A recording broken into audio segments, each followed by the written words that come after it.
Adrian Gill. I'm an outdoor and adventure photographer, and in this episode I'll show you another tour under the hashtag Roam Local. So we started in my hometown in Lucerne, straight from the lake, and climbed up to the Pilatus, which is basically the local mountain of Lucerne, and we climbed it via a little bit more ambitious route. But you also can go via the normal route, maybe not with this much snow, but it's all about staying local, roaming local, and explore what you got. Have fun!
Thanks so much for watching. I hope you liked this video. If you did so, hit the like button, and if you haven't already, subscribe to this channel, and I'll see you in the next video.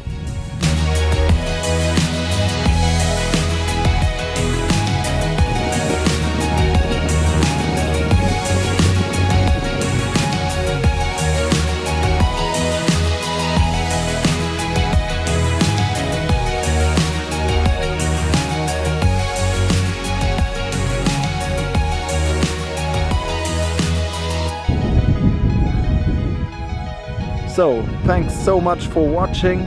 I hope you liked this video. If you did so, don't forget to hit the like button.